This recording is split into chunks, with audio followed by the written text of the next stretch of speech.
inspire the next generation of leaders to step up, to stand up, and to lead?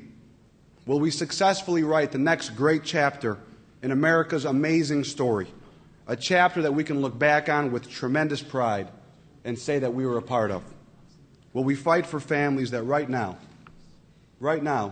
are hanging on just by a thread and are fighting just to survive? The decision is in our hands. We must vote, we must get energized and enthused and engaged, and we must educate everyone we know about the very stark choice in this election. And we must send a fighter to Washington, D.C. to help President Obama and Senator Durbin do the jobs that we sent them there to do.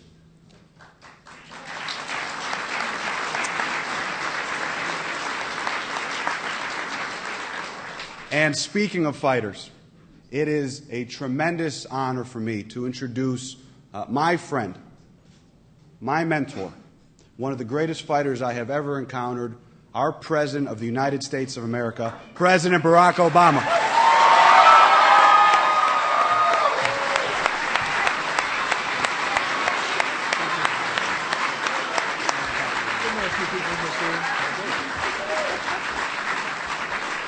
Hello, Chicago. Oh, it's good to be home. It is good. It is good to be home.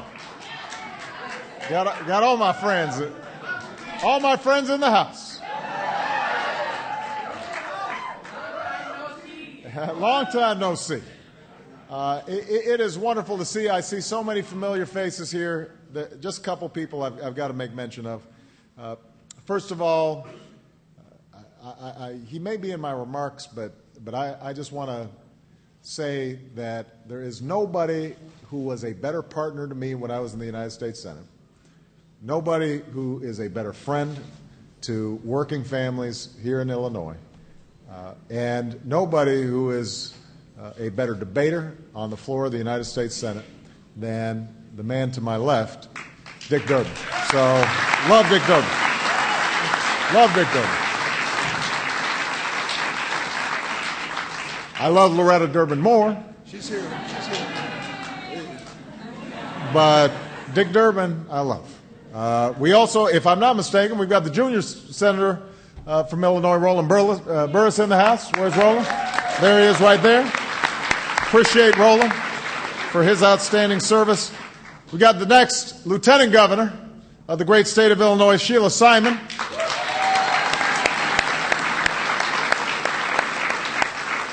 Who, by the way, knows a little bit about good senators. Congressman Danny Davis is in the house. Congresswoman Jan Schakowsky is here. Love Jan.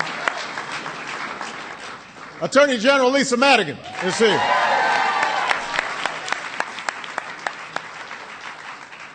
Comptroller Dan Hines is here.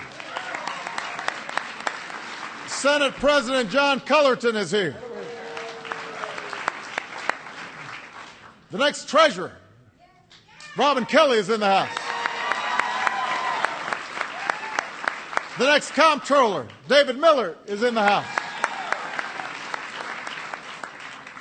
Now, I see everybody else here. But if I started naming everybody I know, I'm in trouble. So I just got to stop. Except to say that it's also nice to be standing here with the next senator from the great state of Illinois, Alexi Giannoulias.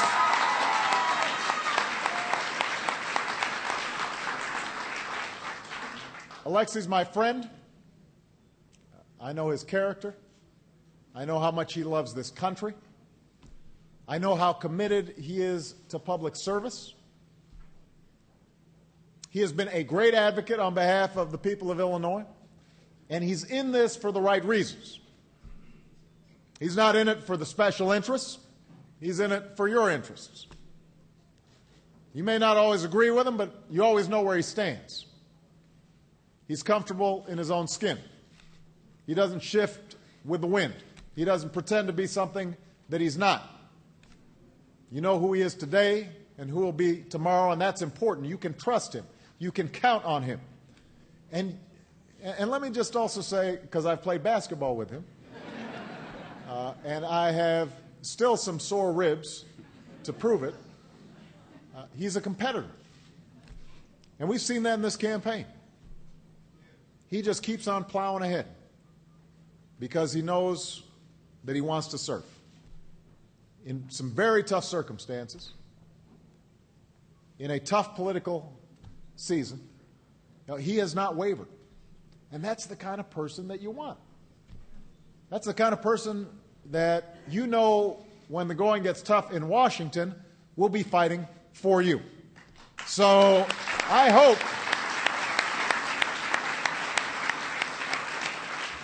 you're fired up in these last few weeks. All right. Ready to go. I need you to be fired up and ready to go. I need it. I need that because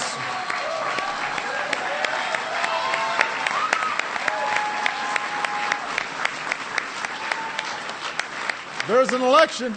There's an election, in case you were curious, on November 2nd. An election you can begin voting next week. And that's going to say a lot about the future, your future, and the future of our country. So you've got to be fired up. Now, this is Chicago, so I know, politics is this is sport right here. I mean, I know everybody's paying attention. By the way, have you seen my chief of staff?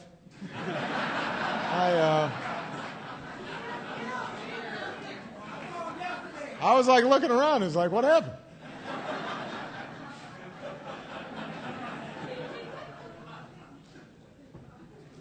Two years ago, you defied the conventional wisdom in Washington because they said you couldn't overcome the cynicism of our politics. You couldn't overcome the special interests. You can't make big progress on big issues. Can't happen. They said, no, you can't. What'd you say? Yes, we can. You said, yes, we can. But, sometimes I feel as if we had such a high on election night, and then there was the inauguration, and, Bono was singing, and Beyonce, and everybody from Chicago went to Washington and was having a big party. But I have to remind you that the victory in that campaign didn't deliver the change that we needed. It just gave us the chance to make change happen. That was the start, not the finish, of the journey. And it made each of you a shareholder in the mission of rebuilding our country and reclaiming our future. And I'm back today because 2 years later, the success of that mission is at stake. After that last election, it was my hope that we could pull together, Democrats and Republicans, and start dealing with the worst crisis we had seen since the Great Depression. That was my fervent hope because we may be proud Democrats, but we're prouder to be Americans. And there are Republicans across the country who feel the same way. But the Republicans in Washington, they had a different idea. They knew it was going to take more than 2 years to climb out of this mess that they had created.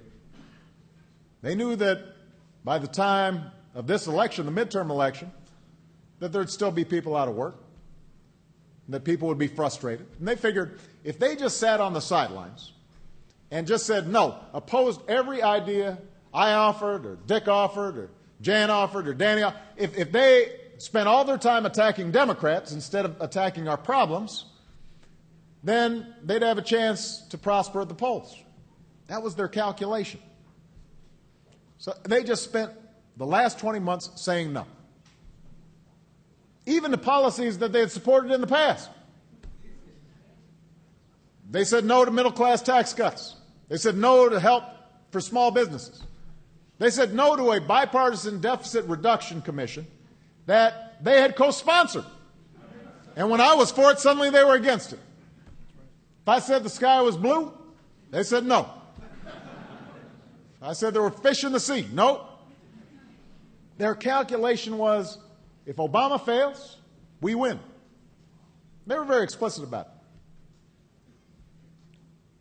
Now, they figured that that political game would get them through an election. But I knew it wasn't going to get America through the crisis. So I made a different calculation. I made a different choice. I took whatever steps were necessary to stop the economic freefall with the help of people like Dick, with the help of people like Jan and Danny. Even if those measures were not popular, even if they were not easy. Because you did not send me to Washington to do what was easy. You didn't send me to put my finger out to the wind and measure which way the wind was blowing and try to figure out how to stay in office. You elected me to do what was right. That's why you sent me.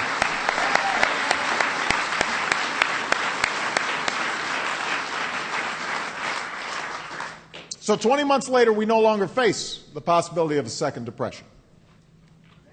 Our economy is growing again. The private sector has created jobs for 8 months in a row. There are 3 million Americans who wouldn't be working today if it weren't for the economic plan we put into place. When we came in, when I flew in on Air Force One and we landed in O'Hare, there were a group of folks greeting us there, and there were a group of folks who had gotten jobs directly as a consequence of the Recovery Act. And so we know that we did the right thing. But look, we've still got a long way to go. Because the hole that we're climbing out of is so deep, there are still millions of Americans without work. The 6 months before I was sworn in, we had lost 4 million jobs. We lost 750,000 the month I was sworn in, 600,000 the 2 months subsequent after that. And so most of the 8 million jobs we lost were before any of our economic plans took effect. And that means we've got a big hole to fill. There are still millions of families who can barely pay the bills or make a mortgage. Middle-class families who were struggling to get by before the crisis hit are still treading water. So, of course, people are frustrated. Of course, people are impatient. I'm impatient. But the other side decided we're just going to try to ride that anger, that frustration to the ballot box without offering any serious ideas about how to solve our problems. And now the pundits are saying, well, the other party's supporters, they're more excited. They say, all of you who worked so hard in 2008 might not be as excited this time. You might not be as energized. You might not care as much. You don't mind if the same politicians and policies that created this mess, left the economy in a shambles, return to Washington. That's what the pundits are predicting. They're basically counting on y'all having amnesia. But I think you're wrong, Chicago. And it's up to you to prove them wrong. It's up to you to defy the conventional wisdom once again. It's up to you to show the pundits that you love this country too much to let it fall backwards. You are ready to move forward. You've got to show them that you're ready to fight for our future. Because this election is a choice. Don't mistake the situation here. The choice could not be clearer. Because it's not as if the Republicans, they went off into the desert and meditated and said, after 2008, they said, boy, what did we do wrong? We got this, as a consequence of our stewardship, the whole economy is in meltdown. What? That's not what they did. They didn't come back with a set of new ideas. They haven't changed their agenda since the last time they ran Washington. The chairman of one of their campaign committees promised that if Republicans take control of Congress, they will follow, and I'm quoting, the exact same agenda they pursued during the last administration. And we know what that agenda was. You cut taxes mostly for millionaires and billionaires. You cut regulations for special interests. You cut investments in education and clean energy and research and development and technology. So basically, you just put blind faith in the market. We let corporations play by their own rules. We leave everybody else to fend for themselves, and somehow America's going to prosper.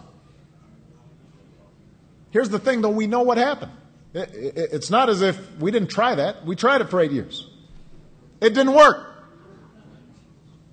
It didn't work for middle-class families who saw their incomes fall